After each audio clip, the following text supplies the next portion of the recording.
Christmas past on Oxford Street, and pedestrians jostle for space as they do their festive shopping. Christmas present, and the open spaces tell their own story.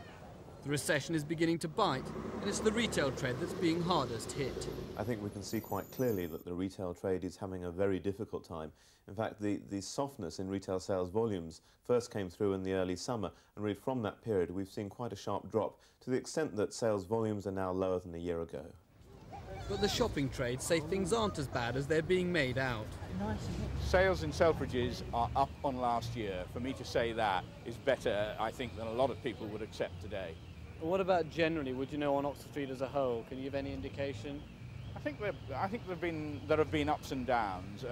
As it's quite obvious to anybody, looking at sales signs pre-Christmas is most unusual, and that usually indicates that some traders are having a hard time, yes. City experts say there's light at the end of the tunnel, although joining the exchange rate mechanism has made the government's task harder. Unfortunately, by joining the ERM, the government has closed down some of its policy options, and it's made it much more difficult for the government to reduce interest rates because sterling is fairly weak at the present time.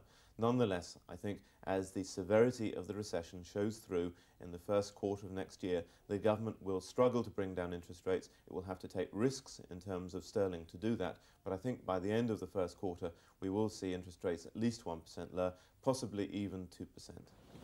In the meantime, many stores have already started their January sales in a desperate bid to entice shoppers. And bigger and better bargains are expected in the new year. But the best Christmas present for shops and shoppers alike would still be a drop in interest rates. That's something Santa seems unlikely to deliver until well into the new year.